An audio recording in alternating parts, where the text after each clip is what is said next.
श्रीमद् भागवतम स्कंध 2 अध्याय 8 श्लोक नंबर 6।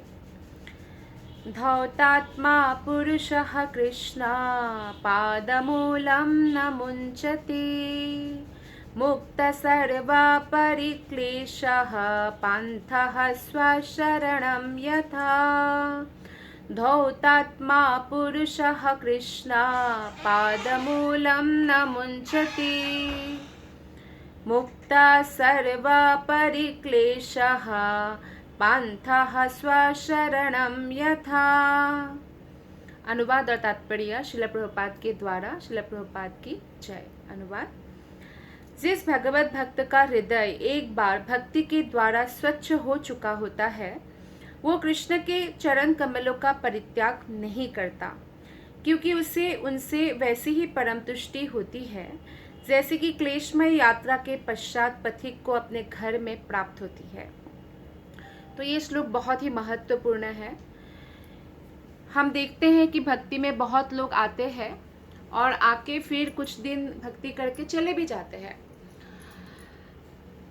तो ऐसा बहुत एग्जाम्पल आपको मिलेगा।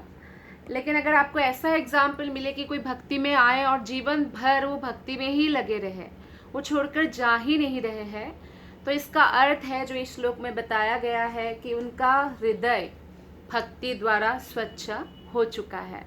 अब कोई भी सिचुएशन आए या कोई भी ऐसे व्यक्ति मिले जो उनको डिस्करेज करे, डिमोटिवेट करे, मतलब उनको भक्ति के लिए ताना सुनाए, चाहे कुछ भी प्रयास करे, उनको भक्ति से विमुख होने के लिए नहीं उकसाया जा सकता। तो हमारे आसपास ऐसे लोग हमें बहुत मिलेंगे जो भक्ति नहीं करने का उपदेश देंगे। आप कर भी रहे हैं तो जिस तीव्रता से आप कर रहे हैं कि रोज़ हरे कृष्ण महामंत्र का 16 माला जप करना। 16 माला हालांकि आपको 24 घंटे के अंदर करना है तो 2 घंटा लगता है, लेकिन ऐसा नहीं है कि एक साथ बैठ के ही 2 घंटा लगाना है। लेकिन फिर भी आप देखेंगे कई भक्त सुबह उठ के 16 माला कर लेते हैं। हालांकि वो भी इतना ही बिजी है जैसे बाकी दुनिया बिजी है, फिर भी कर सकते हैं। तो आपको देखेंगे तो बोलेंगे आप क्यों इतना 16 माला कर रहे हैं, जबकि आपका वो समय है, आप निकाल रहे हैं, फिर भी उनको दिक्कत है। देखेंगे कि आप जो है दिन भर कृष्ण भावना भावित होने का प्रयत्न कर रहे हैं, कोई भी बेकार की बातें नहीं कर रहे हैं, तो भी आपको, या आप ऐसा कुछ नहीं खा रहे हैं उनकी तरह मांस खाना, नशा करना, या कोई प्याज लहसुन वाला खाना भी खाना, आप सात्विक खा रहे हैं और कृष्ण को भोग लगा के खा रहे हैं, जो बहुत इम्पॉर्टेंट है। तो वो आपको हमेशा ऐसे लोग मिलेंगे जो आपको इस बात पर डिस्करेज करेंगे, निरुत्साहित करने का प्रयत्न करेंगे। लेकिन फिर भी जो भक्त ऐसे लोगों के बीच में रहकर भी भक्ति कर रहे हैं, भक्तों के बीच में रहकर भक्ति करना तो आसान है, ठीक है।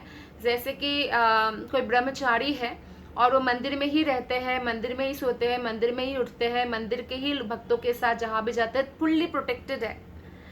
लेकिन गृहस्थ जो बाहर भी जाके काम कर रहे हैं, उनका 90% डीलिंग तो मेटेरियलिस्टिक लोगों के साथ है। तो उस केस में वो बहुत टफ और तपस्या का जीवन हो जाता है। फिर भी अगर कोई ऐसे लगे हुए रहते हैं और चरण कमल जो कृष्ण का है वो कभी भी परित्याग नहीं करते हैं, वो कोई साधारण व्यक्ति नहीं है। उनका हृदय भक्ति द्वारा स्वच्छ हो रहा है और उनको भगवान के चरण कमलों में जाके ऐसा ही अनुभव होता है जैसे आप बहुत दूर, पहले तो पैदल पैदल चलना पड़ता था बहुत दूर दूर तक, अब तो आ गई आपकी फ्लाइट भी आ गई है। जैसे बहुत लंबा आप चले, कई मीलों तक, थक चुका है बॉडी, और जब अपना घर पहुंचे कितना सुकून लगता है ना। चलिए आज के लाइफ के हिसाब से हम एग्जाम्पल देते हैं। जब आप थके हारे, बहुत बहुत बड़ा आपने लंबा घुमा, वर्ल्ड ट्रिप किया या कुछ भी कहीं भी गए, लेकिन जो सुकून आपको घर आके मिलता है, ऑफिस गए या बहुत लोग हैं सैटरडे संडे छुट्टी होता है तो बहुत खुशी होती है उनको, लेकिन मंडे आता है तो अच्छा नहीं लगता, क्योंकि फिर से वही हार्ड वर्क करना है उनको, है ना, ऑफिस में जाना है। और इसलिए बोलते हैं वर्क हार्ड और पार्टी हार्ड। संडे को पार्टी हार्ड करते हैं, बहुत भले ही उनका पार्टी जो भी हो, लेकिन इसीलिए क्योंकि उनको अच्छा नहीं लगता है इतना हार्ड वर्क करना, और बिल्कुल समय नहीं मिलता, 11-11 घंटा उनको काम करना पड़ता है। लेकिन जो सुकून मिलता है वो कृष्ण कथा में मिलता है, कृष्ण की गुणगान में मिलता है, कृष्ण के नाम जप में मिलता है, कृष्ण के स्मरण में मिलता है। तो कलयुग का लाइफ तो लौह जीवन हो ही गया है, मशीन युग हो ही गया है। अगर कोई आज कॉलेज बॉय है तो कल वो उनका शादी हो जाएगा, विवाह हो जाएगा, विवाह होगा तो पत्नी की रिस्पॉन्सिबिलिटी आएंगी, माता पिता की तो है ही, और बच्चों की भी आएंगी, और बच्चे के लिए व्यक्ति बहुत उनको कमाना पड़ेगा। आजकल स्कूल का फीस भी कितना ज़्यादा है, तो इट्स नॉट ईजी। तो क्लेशमय जीवन तो है ही, आपको स्ट्रगल तो है ही, पूरे लाइफ टाइम चलेगा ये। आप कहीं भी जाइए, आपको लगे कि ये जगह अच्छा नहीं, दूसरा जगह जाओ, दूसरा जगह भी अच्छा नहीं, तीसरा जगह जाओ, कितना भी आप जगह बदलिए, नौकरी बदलिए, हर जगह ही आपको ऐसा लगेगा कि ये जो है भौतिक संसार क्लेशमय है, बहुत स्ट्रगल है, और बहुत कुछ आपको टॉलरेट करना पड़ेगा। लेकिन सुकून कहाँ है? कृष्ण के चरण कमलों में। और ये भगवान के भक्त जानते हैं, इसलिए वो कभी भी भगवान के चरणों को नहीं छोड़ते हैं।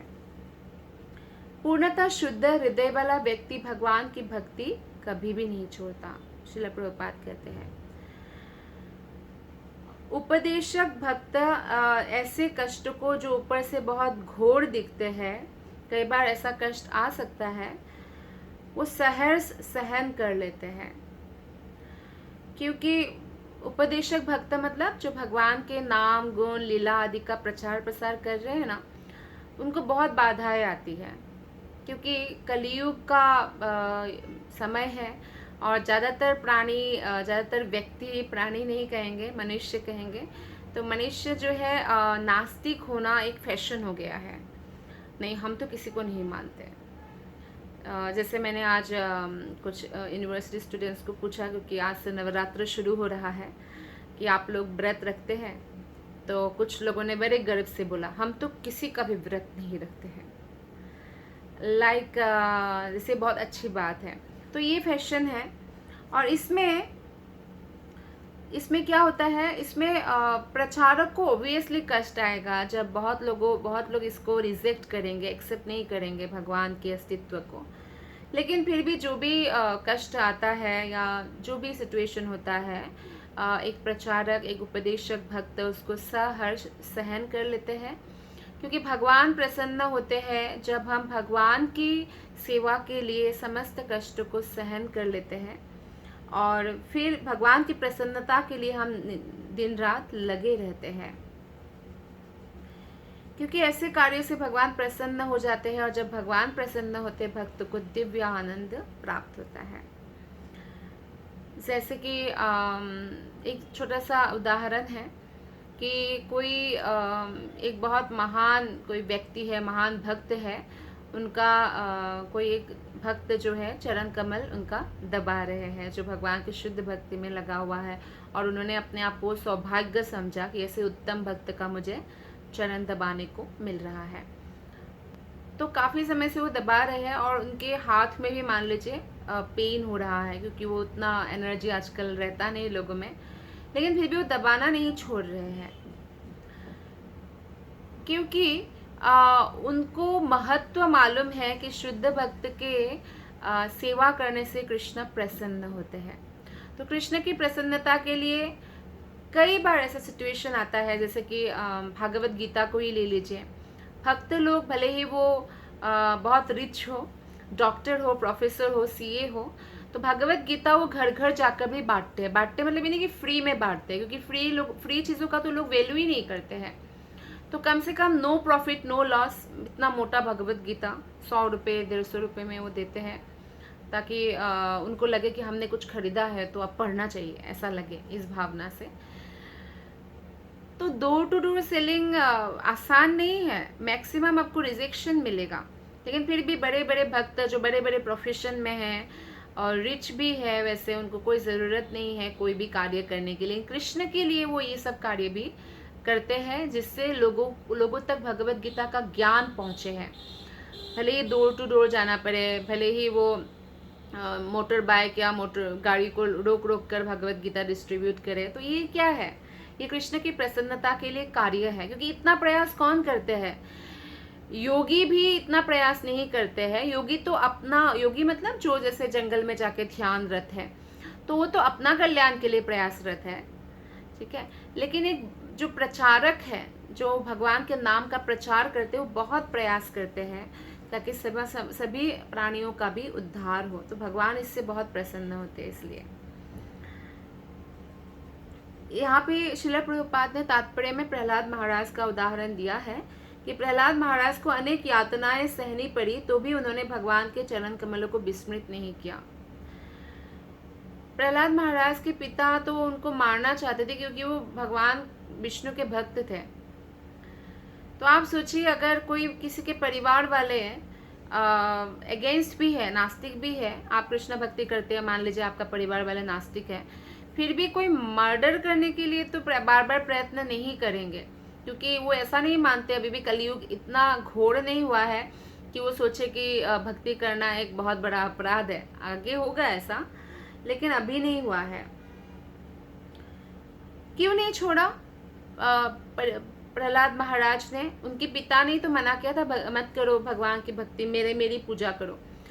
लेकिन वो पिता को बहुत सम्मान देते थे, ऐसी बात नहीं है, लेकिन ये बात नहीं सुनते थे। तो इस प्रकार से अगर आपके परिवार में भी कोई बड़े लोग जो है, गुरुजन है, तो वो अगर भक्ति करने के लिए मना करते हैं, वो आप मत सुनिए, लेकिन बाकी सभी बात सुनिए, जैसे कि उनकी सेवा के लिए जो करना है वो सुनना चाहिए। तो प्रहलाद महाराज का हृदय इतना पवित्र था कि किसी भी स्थिति में वो कृष्ण के चरण कमल को त्याग नहीं सकते हैं। यहाँ पे एक अन्य उदाहरण भी प्रभुपाद ने दिया है तात्पर्य में। पथिक यानी यात्री, जो यात्रा करते हैं चल चल के, धन कमाने के लिए घर छोड़कर दूर दूर के देशों को जाता है। पहले जो है पहले भी ऐसा होता था, नाविक होता था ना, नाव लेकर दूसरे देश में बिजनेस करने जाते थे।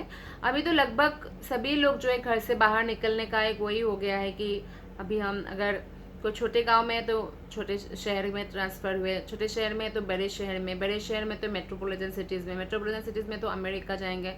अमेरिका वाले सोच रहे चंद्रमा में अगर कुछ हो जाता तो अच्छा होता। तो ऐसे लोग दूर दूर जाना चाहते हैं। तो यहाँ पे प्रभुपाद बोलते हैं कि पथिक धन कमाने के लिए घर छोड़कर दूर दूर के देशों को जाता है। कभी वो वन से होकर जाता है, तो कभी समुद्र से होकर जाना पड़ता है, कभी पर्वतों से भी होकर जाना पड़ता है। जब पुराने जमाने में एरोप्लेन नहीं था तो ऐसे जाते थे लोग। निस्संदेह ऐसे अपरिचित स्थानों में जाने पर पथिक को बहुत कष्ट मिलता है। तो पर्वत से जाना, बहुत हिंस्र प्राणियां हैं तो कष्ट है, और चलना भी है, धूप भी है, बारिश भी है। किंतु ये सारे कष्ट उस क्षण कम हो जाते हैं जब वो अपने परिवार का स्मरण करता है कि मैं परिवार के लिए कमाने जा रहा हूँ। और फिर जब वो घर लौट आता है तब तो अपने मार्ग का सारा कष्ट भूल जाता है ना। तो भगवान का शुद्ध भक्त भगवान के साथ जो है पारिवारिक रूप से बंधा हुआ है। वो जानते हैं कि कृष्ण के साथ जो हमारा संबंध है किसी भी जन्म में बदलता नहीं है, लेकिन जो हमारा यहाँ पे जो संबंध बना है, भले माता पिता हो या पति पत्नी हो या बच्चे हो, ये मृत्यु के साथ समाप्त हो जाएगा। लेकिन भगवान के साथ संबंध मृत्यु के साथ भी समाप्त नहीं होता है। हम आत्मा है, भगवान का अंश है, जैसे हमारा शरीर माता पिता का अंश है, और ये संबंध बिना रुके हमेशा चलता रहेगा। तो इसलिए वो इस संबंध को भी, मतलब जैसे हमारा संबंध है, कोई भी पारिवारिक संबंध है, जितना समय देते हैं उतना उसको बढ़ाते हैं। जैसे अभी दिवाली आ रहा है, तो ऐसा है कि दिवाली में सब लोग जो है मिलकर मिठाई बांटते हैं, गिफ्ट बांटते हैं और दिया जलाते हैं और मिलके एक साथ खाते हैं, ये सब तो क्यों? ताकि आपस में प्रेम पूर्ण संबंध बना रहे, है ना। तो इस तरह से भक्त लोग मनाते हैं उत्सव एक दूसरे के साथ, ताकि भक्त परिवार में प्रेम बढ़ सके। जन्माष्टमी, रामनवमी, गौर पूर्णिमा, तमाम उत्सव वो लोग मनाते हैं। लेकिन भगवान के प्रति जो हमारा कर्तव्य है, कि जैसे माता पिता के प्रति कर्तव्य होता है कि माता पिता का सेवा करता है बच्चा, हमेशा सम्मान करता है, तो भगवान की सेवा करने का जो हमारा कर्तव्य है वो अभी नेग्लेक्ट हो गया है। लोग सोचते हैं कि बस बाकी कर्म करो, वही कर्म ही पूजा है, लेकिन ऐसा कोई भी ऐसे नहीं बोला गया है कि आप भगवान की भक्ति मत करो और बस कर्म करते रहो, पूजा है। ऐसा कोई भी शास्त्र में नहीं बताया गया है। वो पूजा नहीं है। किसकी पूजा है? वो किसी की पूजा नहीं है। तो इसलिए जब हम कर्म कर्म भगवान के प्रति समर्पित होकर करते हैं तो हाँ, उसको उसको कर्मयोग में गिना जाएगा कि हम सारा फल भगवान को अर्पण कर रहे हैं। तो ये 6 श्लोक का तात्पर्य है। आइए अब हम पढ़ते हैं 7वां श्लोक। यदा धातु मतो ब्रह्मन् देहरम्भोऽस्य धातुभिः यदृच्छया हेतुना वा भवन्तो जानते यथा। अनुवाद और तात्पर्य श्रील प्रभुपाद के द्वारा। श्रील प्रभुपाद की जय। अनुवाद। हे विद्वान ब्राह्मण, दिव्य आत्मा भौतिक देह से पृथक है, तो फिर क्या उसे आत्मा को किसी कारणवश या अकस्मात ही देह की प्राप्ति होती है? अपने आपको यह ज्ञात है, अतः कृपा करके मुझे बताइए, समझाइए। तो परीक्षित महाराज का प्रश्न के बारे में ही ये पूरा अध्याय है, 8वां अध्याय। तो परीक्षित महाराज हे विद्वान ब्राह्मण करके किसे संबोधन कर रहे हैं? शुकदेव गोस्वामी को। 7 दिन में परीक्षित महाराज को तक्षक दसने वाले हैं और गंगा तट पर बैठे हुए हजारों ऋषियों के साथ जो है शुकदेव गोस्वामी परीक्षित महाराज को कथा सुना रहे भागवत का। तो सारे ऋषियां भी सुन रहे हैं। तो परीक्षित महाराज बोल रहे हैं कि जो आत्मा है वो तो शरीर से अलग होता है, शरीर तो बदलता रहता है, आत्मा तो वही रहता है। तो क्या उस आत्मा को किसी कारणवश या अकस्मात शरीर की प्राप्ति होती है? तो ये मुझे बताइए। श्रीमद् भागवत जो है तत्व ज्ञान है, अतः किसी जिज्ञासु के मन में इसके विषय में जितने भी प्रश्न उठे उसका स्पष्टीकरण बहुत ज़रूरी है। वो प्रामाणिक कथनों के द्वारा होना चाहिए, शास्त्रों के अनुसार होना चाहिए। भक्ति पथ का पथिक ईश्वर तथा जीव विषयक सारी जिज्ञासाएं अपने गुरु के समक्ष रख सकता है, और गुरु भी ऐसा होना चाहिए जो इन सारी जिज्ञासाओं को शांत कर पाए और शास्त्रों के अनुसार उसका उत्तर दे सके।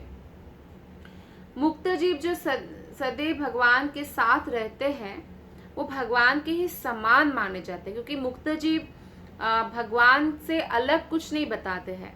वो भगवान के ही आज्ञाकारी सेवक होते हैं। केवल वे जो बद्ध जीव होते हैं वो अपना शरीर बदलते रहते हैं, और बद्ध जीव मतलब जो भौतिक इच्छाओं द्वारा बद्ध है, तो उनके बारे में बताया गया है, और वो हमेशा मुक्ति की प्रतीक्षा में है। तो ये जो प्रक्रिया है ये कहाँ से प्रारंभ हुआ? ये सब चीज़ें कि शरीर मिलना शुरू हो गया, और ये जानना चाहते हैं परीक्षित महाराज। भक्ति योग में प्रथम सोपान गुरु की शरण ग्रहण करना है। अगर भक्ति में हम आगे बढ़ना चाहते हैं तो प्रामाणिक गुरु का आश्रय ग्रहण करना चाहिए, और प्रामाणिक गुरु अगर किसी के पास नहीं है तो उनको दिन रात हर सांस में यही प्रार्थना करना चाहिए कृष्ण से कि मुझे प्रामाणिक गुरु प्रदान करें, ताकि मैं आप तक आने का रास्ता तो देख पाऊँ, कैसे आना है, मुझे कोई मार्गदर्शन दे। ऐसा नहीं कि किसी को भी फैशन के मारे गुरु स्वीकार करना चाहिए कि चलो वो गुरु इतना नियम बताते हैं, किसी भी गुरु के पास चलो जो नियम ही ना बताए और बस हमारा काम हो जाएगा। जी नहीं, ऐसा काम नहीं होगा।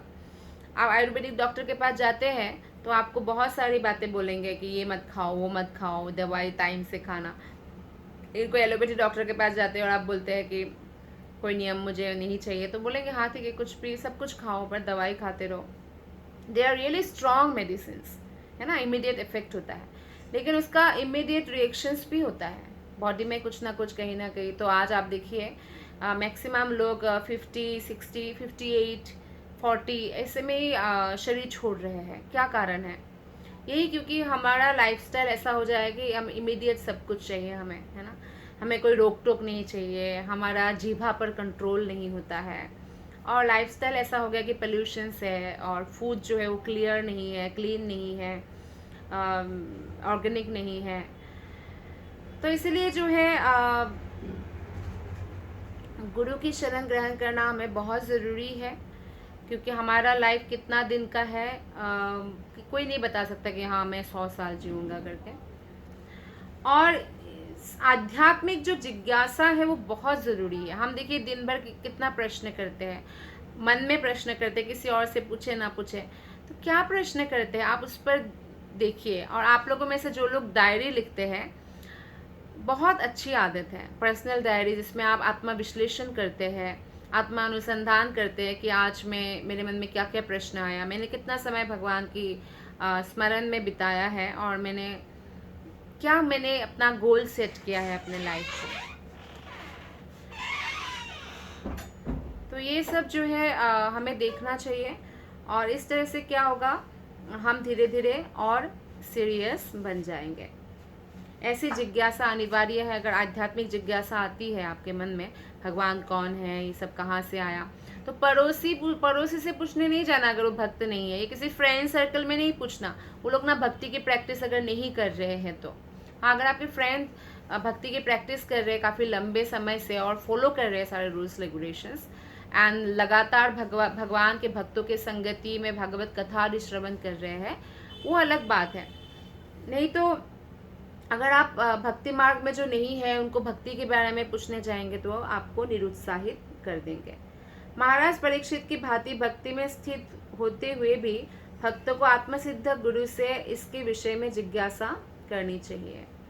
दूसरे शब्द में गुरु को भी अत्यंत सक्षम और पारंगत होना चाहिए कि आध्यात्मिक जिज्ञासाओं को वो शांत कर सके या शमित कर सके।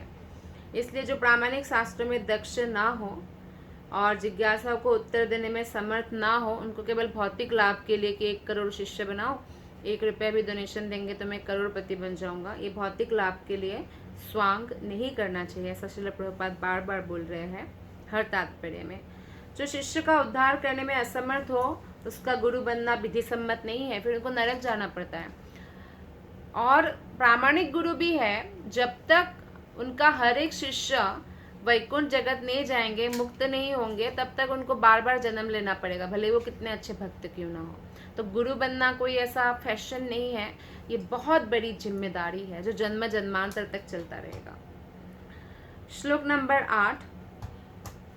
आसीत् यदुदरात् पद्मं लोकसंस्थानलक्षणम् यावानयं वै पुरुषा यत्तावाय वै पृथक् तावन साविति प्रोक्तः संस्थावाया भवानिव। यदि श्री भगवान, जिनके उदर से कमलनाल बाहर निकला है, अपनी यत्ता से विराट शरीर धारण कर सकते हैं, तो फिर भगवान के शरीर तथा सामान्य जीवात्माओं के शरीर में कौन सा विशेष अंतर है। तो ये क्वेश्चन जो है परीक्षित महाराज का, आगे के अध्याय में हम देखेंगे इसका सबका उत्तर हमें मिलेगा। अभी हम प्रश्न पर ध्यान देते हैं, क्योंकि प्रश्न हमारे मन में कई बार आता ही नहीं है, और ये आध्यात्मिक प्रश्न है और बहुत इम्पॉर्टेंट है। वो बोलते हैं कि भगवान के शरीर और जीवात्मा के शरीर में क्या विशेष अंतर है। तो ये देखने वाली बात है कि महाराज परीक्षित कितने बुद्धिमानी से भगवान के दिव्य शरीर के विषय में ज्ञान प्राप्त करने के लिए अपने गुरु सुखदेव गोस्वामी से प्रश्न करते हैं। निस्संदेह भौतिक संसार की रचना के समय भगवान विराट शरीर धारण करते हैं, और जीवात्माएं भी आवश्यकता के अनुसार, किसी को जीवात्मा को हाथी का शरीर मिलता है, किसी को चींटी का शरीर मिलता है। तो भगवान जो विराट शरीर धारण करते हैं और जीवात्माओं को जो मिलता है, उसमें क्या अंतर है, ये प्रश्न है यहाँ पे। श्लोक नंबर 9। अजः सृजति भूतानि भूतात्मा यदनुग्रहात् ददृशे येन तद्रूपं नाभिपद्मा समुद्भवः। किसी भौतिक स्रोत से नहीं, अपितु भगवान के नाभि से प्रकट होने वाले कमल के फूल से उत्पन्न ब्रह्मा जी जो है सभी जीवों का जो है सृष्टा है ना। सबका जो शरीर मिलता है ब्रह्मा जी सृष्टि करते हैं। और ब्रह्मा जी का भी इस संसार में जन्म होता है भगवान के नाभि कमल से, भगवान के पुत्र है वो। निस्संदेह भगवत कृपा से ही ब्रह्मा जी भगवान के स्वरूप को देख सकें। और ब्रह्मा जी जब तपस्या करते हैं, जब सबसे पहले जन्म होता है, तो भगवान ही उनको वैकुंठ का दर्शन कराते हैं, गोलोक का भी दर्शन कराते हैं। तो ब्रह्मा ही प्रथम सजीव प्राणी है। ब्रह्मा को अजह कहा गया है क्योंकि उन्होंने संसार में उत्पन्न किसी माता के गर्भ से जन्म नहीं लिया है, वो भगवान की नाभि कमल से डायरेक्ट जन्म हुआ है उनका। और ब्रह्मा जी भी भगवान कृष्ण की कृपा पर पूर्णतया आश्रित थे, क्योंकि जन्म के बाद वे भगवान की कृपा से ही जीवों को उत्पन्न कर सके। हम भी अपने जीवन में कुछ भी कर सकते हैं, कुछ भी हमें लगता है हमारी बुद्धि से, हमारे परिश्रम से हुआ है, नहीं, ये भगवान की कृपा से ही होता है।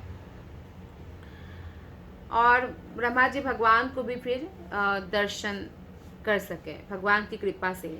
और भगवान चाहे तो किसी को दर्शन दे सकते हैं, किसी को नहीं भी दे सकते। ये ज़रूरी नहीं है कि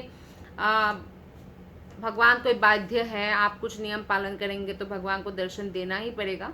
भगवान स्वतंत्र है और हमें उनकी कृपा पर निर्भर रहना चाहिए। श्लोक नंबर 10। स चापि यत्र पुरुषो विश्वस्थित्युद्भवाप्ययः मुक्त्वात्मा मायां मायेशः शेते सर्वगुहाशयः। अब परीक्षित महाराज बोल रहे हैं, कृपया उन भगवान के विषय में भी बताएं जो प्रत्येक हृदय में परमात्मा और समस्त शक्तियों के स्वामी के रूप में स्थित है, किंतु जिनकी बहिरंगा शक्ति उनका स्पर्श तक नहीं कर पाती। तो भगवान की महत्व के बारे में जानने का इच्छा है परीक्षित महाराज को। तो सबके हृदय में तो परमात्मा रूप में है, सभी शक्तियाँ उन्हीं से आ रही है, पर उनकी जो बहिरंगा शक्ति है माया देवी, दुर्गा देवी, वो उनका स्पर्श नहीं कर सकते, इसलिए उनका नाम है बहिरंगा। तो उनके बारे में जानने के लिए उत्सुक है। श्लोक नंबर 11। पुरुषावयवैर्लोकः सपालः पूर्वकल्पितः लोकैर्मुष्यावयवः सपालैरिति शुश्रुमा। हे विद्वान ब्राह्मण, इसकी पूर्व व्याख्या की गई थी कि ब्रह्मांड के समस्त लोक अपने अपने लोकपालकों सहित विराट पुरुष के विराट शरीर के विभिन्न अंगों में ही स्थित है। जो भी हमें ब्रह्मांड दिखता है ना, ये भगवान का विराट शरीर है, तो सब कुछ उसी में स्थित है। तो परीक्षित महाराज बोलते हैं कि मैंने भी यह सुना है कि विभिन्न लोक मंडल विराट पुरुष के विराट शरीर में स्थित माने जाते हैं, किंतु उनकी वास्तविक स्थिति क्या है विराट शरीर का, तो वो जानना चाह रहे हैं। आगे श्लोक में बताते हैं। तो हम 12, 13, 14, 15 एक साथ पढ़ रहे हैं। यावन् कल्पो विकल्पो वा यथा कालोऽनुमीयते हुतभव्या भवच्छब्द आयुर्मानं च यत्सतः कालस्यानुगतिर्यातु लक्ष्यतिन्विबृहत्यपि यावत्यः कर्मगतयो यादृशिर्द्विजसत्तमा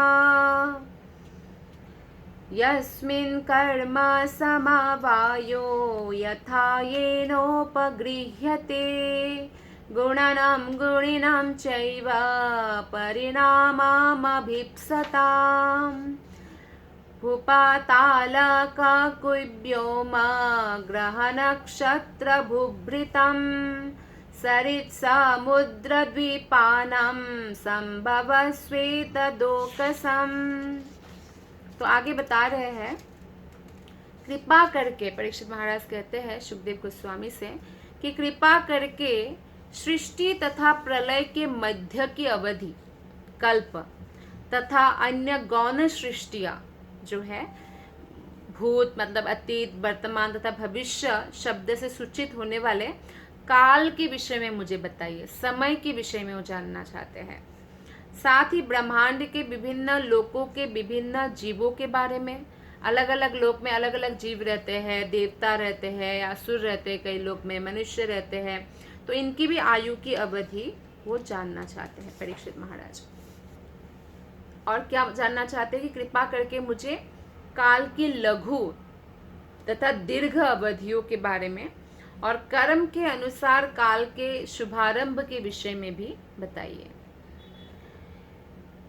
और किस प्रकार भौतिक प्रकृति के विभिन्न गुणों से उत्पन्न फलों का आनुपातिक संचय अभिलिषित जीव पर अपना प्रभाव दिखाते हुए उसे विभिन्न योनियों में देवताओं से लेकर अत्यंत नगण्य प्राणियों तक को ऊपर उठाता है या नीचे गिराता है। गुणों के प्रभाव के कारण ही कोई सतोगुण में रहने वाला व्यक्ति देवता बनते हैं और रजोगुण में रहने वाला व्यक्ति मनुष्य योनि में जन्म लेते हैं। तमोगुण में रहने वाला व्यक्ति नीचे गिर जाता है। उसका भी मात्रा अलग अलग है, जैसे कितना तमोगुण है। अगर नितांत तमोगुण है तो वृक्ष बन जाएंगे, है ना, वृक्ष तरु तृण आदि बन जाएंगे। तो इस तरह से वो जानना चाह रहे हैं कि गुणों का क्या प्रभाव है, जिसके कारण कोई देवता बनते हैं, कोई मनुष्य बनते हैं, तो कोई पशु बनते हैं। प्रकृति की गुणों में समस्त कार्यों के कर्मफल कम या अधिक मात्रा में संचित होते रहते हैं। इसलिए जैसा नेचर हम डेवलप करते हैं ना, बहुत इंपॉर्टेंट है हमारा अपने नेचर को सुधारना। अगर हम मान लीजिए सत्वगुणी नेचर डेवलप करते हैं तो अच्छी बात है। सत्वगुणी नेचर भक्ति के लिए सहायक है, ताकि हम सत्वगुण को भी क्रॉस करके शुद्ध सत्व तक पहुंच पाए, जिससे हम भगवत धाम प्राप्त कर सकें। लेकिन अगर कोई तमोगुणी उनका नेचर है और उससे ऊपर उठने का वो प्रयत्न नहीं कर रहे हैं, तो ये बहुत बड़ा दुर्भाग्य है कि अपने गलत आदतों को अगर हम, या गलत जो नेचर है, तो उससे हम ऊपर उठने का प्रयत्न करना चाहिए। महाराज परीक्षित ब्राह्मण श्रेष्ठ सुखदेव जी से पूछते हैं कि ये कर्म तथा उसके फल जो है कैसे होता है, किस प्रकार घटित होता है, इसके लिए कौन सी विधियां हैं और इसका अनुपात क्या है, कैसे अनुपात में या कितना होने से कैसे कार्यशील होता है, वो जानना चाहते हैं। उच्च लोगों का रहन सहन सत्वगुणी है, अतः जो भी चंद्र सूर्य तथा शुक्र जैसे उच्चतर लोकों में प्रवेश करना चाहता है उसे कम से कम सत्वगुणी कर्म करना पड़ेगा। तो देवलोक में कोई ऐसे ही नहीं चला जाता है, उनको सत्वगुणी होना पड़ेगा। आगे परीक्षित महाराज जो है बोलते हैं कि कृपा करके ये भी बताइए, 15वें श्लोक में बताते हैं कि ब्रह्मांड भर के गोलोकों स्वर्गों के चारों दिशाओं, आकाश, ग्रह, नक्षत्रों, पर्वत, नदी, समुद्र, द्वीपों एवं इन सबके विविध प्रकार के निवासियों की उत्पत्ति किस प्रकार होती है। तो अलग अलग लोक में रहने वाले जो व्यक्ति है उनका उत्पत्ति कैसे होता है वो भी प्रश्न करते हैं। क्योंकि जैसे पक्षी है आकाश में उड़ सकते हैं ना, लेकिन मनुष्य नहीं उड़ सकता। ये केचुआ है, कई सारे प्राणी है जो मिट्टी के अंदर 6-6 महीने तक भी रह सकते, मनुष्य नहीं रह सकता। मनुष्य को दबा देंगे तो मर जाएगा। तो इसी प्रकार विभिन्न ग्रहों तथा आकाश के नक्षत्रों के वासी भी एक दूसरे से भिन्न होते हैं। पृथ्वी लोक में रहने के लिए जैसा वातावरण चाहिए, चंद्रमा में अगर आप जाएंगे तो उसका वातावरण डिफरेंट होता है, जो खगोल विज्ञान के अनुसार कि वहाँ के लोग जो है बहुत बड़ा जंप करे तो बहुत ऊपर तक जाएंगे। पृथ्वी में इतना ऊपर तक नहीं जाएगा, पृथ्वी खींच लेते हैं, है ना, और बहुत भारी भारी सामान उठा सकते हैं, यहाँ में जो नहीं उठा सकते। तो इस तरह से अलग अलग ग्रह का अलग अलग वातावरण जलवायु होता है। तो ये जानना चाहते हैं परीक्षित महाराज। और ईश्वरीय नियम के अनुसार कोई भी स्थान जो है रिक्त नहीं है। कई लोग सोच सकते हैं सूर्य रिक्त है क्या, सूर्य में क्या कोई जीवात्मा नहीं है? सूर्य लोक में भी जीवात्माएं है हमारे शास्त्रों के अनुसार, लेकिन उनका शरीर जो है उस लोक में रहने के हिसाब से बना हुआ है। यहाँ तक कि मानव समाज में भी जंगलों अथवा मरुस्थलों के वासी ग्रामों तथा नगरों के वासियों से भिन्न होते हैं। जो जंगल में रहते हैं वो बहुत टफ ऐसे होते हैं, लेकिन शहर में रहने वाले का शरीर का गठन भी उनसे बहुत अलग होता है। पहाड़ में रहने वाले जैसे लोगों की आंखें ऐसे छोटी छोटी होती है, लेकिन भूमि में रहने वाले जो है समतल पे रहने वालों की आंखें डिफरेंट होती है। तो ऐसे ही हर चीज़ों में उनका अलग अलग हमें देखने को मिलता है। तो प्रकृति के नियमों का ये समंजन अंधाधुंध नहीं होता, इसकी व्यवस्था के पीछे एक विशाल आयोजन होता है। और महाराज परीक्षित इन सब बातों को प्रामाणिक रीति से सुखदेव गोस्वामी से जानने के लिए प्रार्थना करते हैं। तो ये बहुत सुंदर जिज्ञासा है और आगे के अध्याय में हम इसका उत्तर भी प्राप्त करेंगे। आप सबका बहुत बहुत धन्यवाद। हरे कृष्ण।